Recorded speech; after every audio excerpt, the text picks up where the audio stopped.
What's going on, everybody? Welcome back to TTB Ravens Media, bringing you Ravens content every single day. Now, if you want to see that daily Ravens content, make sure to hit the subscribe button down below. And what I'm going to be talking about in today's video is Patrick Queen and, how he performed last year versus how I think he can perform this year. And I'm going to say this off the bat because I know I'm going to probably get some people a little bit frustrated, a little bit angry. So these are my opinions. If you disagree with me, that is absolutely okay. So please comment down below if you do disagree with me, and I'd love to see, your side of the argument and your thoughts on Patrick Queen as a player are. So kind of getting right into it, Patrick Queen last year, you look at his stats, and his stats are good. Okay. Statistically, one interception, played all 16 games, two forced fumbles, two fumble recoveries. He had the defensive touchdown, had 3 sacks. 106 combined tackles, 66 solo, 9 tackles for loss, 10 quarterback hits. Those are good stats for a rookie linebacker. The issue is the linebacker position is not a position that is based solely on stats. The best linebacker is not the one that has the most tackles. I believe Blake Martinez led the league in tackles a couple years ago, and he wasn't even good. Like, he was horrific in stopping the run. The reason he got tackles was because the front seven was so bad in Green Bay that he basically had to tackle the running back, 7 yards down the field. Like, he wasn't making great plays. So, that's one of the main issues with linebackers. Now, I think a lot of Ravens fans will see, Pittsburgh fans, they'll see Browns fans, and they'll bring up, Patrick Queen and his PFF grade. And his PFF grade was, oh goodness, it was 29.7. Not good at all for a PFF grade, but PFF isn't everything. PFF isn't, the end all be all for ranking players. That's just, what they have it at. And then, overall, Patrick Queen, another PFF grade, he was graded horribly in passer rating allowed, and he was not good in run defense, according to PFF. Now, what I'll say about Patrick Queen is he is an athletic monster. Okay, he is a ton of athleticism, and he's running around, with great burst of the football. He's got very good instincts. The issue is a lot of the times he's running around and he looks like a chicken with his head cut off. When he goes against the good offensive coordinators, he goes against a good tight end. Particularly, you look at the Chiefs game, like, he's going to get destroyed. And obviously, he's a rookie in his, what was it, the third game of the season, the fourth game of the season. Like, I don't expect him to clamp Travis Kelce. This is not something to just be knocking him. I'm just saying what I saw. And it's that a lot of times when he faced very good tight ends or when he was in different coverage situations, he did look lost a fair amount of the time. Now, as a defense to this, there was no, training camp.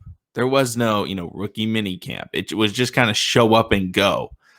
So that does really hurt young players like Patrick Queen, where they're playing a position that is so reliant on other, players around them, figuring out, okay, this is my zone. I'll pass him off to you on that side. That type of thing is very, very difficult. And then you add in a Wink Martindale defense, which is very complex. It is going to be very difficult. So him being lost and confused a good chunk of the time is not like, something where it's like, oh, he can never be good. No, he didn't have the opportunity. He didn't have the training camp to learn that. Now, I bring that up, at the linebacker position being more difficult because, if you're somebody like a wide receiver or a tight end, like, okay, this is the route I run. Now, getting the chemistry with the quarterback is, a little bit different. So getting those passes and the timing's right, but like, exactly what route to run. But playing defense, playing zone coverage, playing man coverage, knowing who to guard, where to align, that stuff is very, very difficult, especially without that training camp. So, he was basically just an athletic guy out on the field running and chasing the ball. And he was very good in the blitz situations, except for that one time against the Cowboys when he was the only man rushing the passer on that Hail Mary attempt. I love that video. Hilarious. But okay, so he's able to go out there. He's able to make some plays. Wink Martindale is able to use him because he does have good speed and he can get to the quarterback, and he's able to make plays in the backfield. So what can Patrick Queen become? Because when he was drafted, I think a lot of people jumped way too far ahead and were like, oh, we got Ray Lewis. We got Ray Lewis 2.0. No, you didn't. Patrick Queen could be very, very good, but it's going to take a little bit more time. Also, the offenses that linebackers have to cover are significantly more difficult than what it was back then, because Ray Lewis back then wasn't having to guard a Travis Kelce. He wasn't having to do that. Ray Lewis was going to come in there and he was going to hit the running back hard. And the amount of run plays that teams run nowadays are significantly less than what it was back when Ray Lewis was playing. So it's going to take a little bit more time than what it took for guys like Ray Lewis to be able to just come in and dominate. And this isn't saying like, oh, he'll just become Ray Lewis and it'll take a little bit longer. No, I don't think he'll become Ray Lewis, but he could become a very good, Pro Bowl quality running back. The benefit is this offseason, I believe Goodell said that he informed teams that basically the teams will be able to, it won't be like last year. It won't be like, oh, it's all virtual. There will be some things that are able to happen.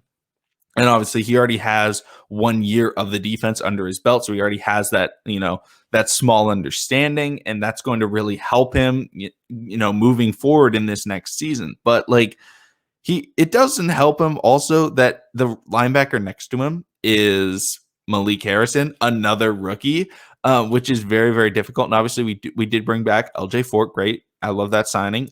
So that's a veteran that's able to come in and help out. But like, come on, LJ Fort isn't a game-changing linebacker one. He's a solid role piece.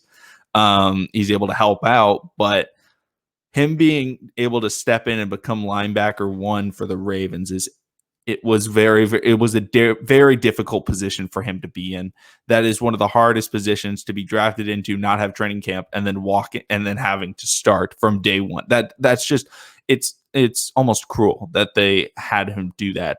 But honestly, I think he was still probably the best linebacker drafted last year, because you look at the other players. The Seahawks drafted a guy, and I know he got like really high grades. Okay, yeah, they drafted a middle linebacker. He did solid. Look who he's playing with. He's playing alongside Bobby Wagner, a guy who's been one of the better linebackers in the NFL for the last 8 years. So that's a big help. You look at a guy like Kenneth Murray. I didn't think Kenneth Murray played like absurdly well, but he's able to almost hide in that front seven that they have in Los Angeles.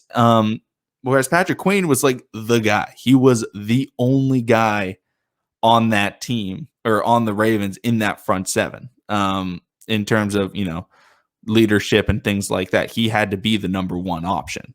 He was the guy. That is just a horrifying position. I mean, if you come into the league, that is not what you want. You want to be playing alongside of Bobby Wagner. And I think a lot of Ravens fans will look back to CJ Mosley. Yeah. CJ Mosley played very, very well his rookie season. I believe he was the runner-up for Defensive Rookie of the Year, losing out to Khalil Mack. But, CJ Mosley was playing with training camp. He was playing with rookie mini camp. So these expectations that Patrick Queen was going to, come in and be able to be dominant right from day one were flawed, because he doesn't have, nobody has the ability to just come in with no training camp and just start playing middle linebacker at that age. So veterans, they can come in and they can be like, okay, yeah, I played similar schemes. I can do this type of thing. But I'm very excited for Patrick Queen. I think he's going to be significantly improved because he will have that extra time. I could see him, being in the top 20 in terms of linebackers, top 15 maybe in terms of linebackers or middle linebackers in the NFL next season. Kind of a ceiling of maybe a back end Pro Bowl player. But I think, Patrick Queen still has a ton of talent, and all the criticism that Steelers fans, Browns fans, and even some Ravens fans have given him are a bit unfair because, like I've brought up plenty of times in this video, he was put in a horrible situation. And I'm not going to say, like, he didn't play very well last year. He showed moments, but he didn't play very well. He was playing like a chicken with his head cut off, but that's almost kind of expected when you're a middle linebacker with no real good veteran presence at the linebacker core. You're going to struggle. But, that's kind of it on Patrick Queen. I will say I kind of want to do a lot of these videos for a lot of the Ravens players going into next season, how they played last year versus how they can perform in the next season. Let me know if you think that's a good idea. Let me know if you want those types of videos. If not, I'm okay. I can do other things. That's totally fine. The Trez the Bank podcast will return very, very soon with Joshua. And I will say I've been teasing it on Twitter, so go follow the Twitter over there, on that side. And that something big is coming. Project I've been working on with for a very long time, and it's big. So thank you everybody for watching. Go check out the Twitter, subscribe for Daily Ravens content. Like the video if you like the video. Comment your thoughts and opinions. Thank you all, and I'll see you again next time.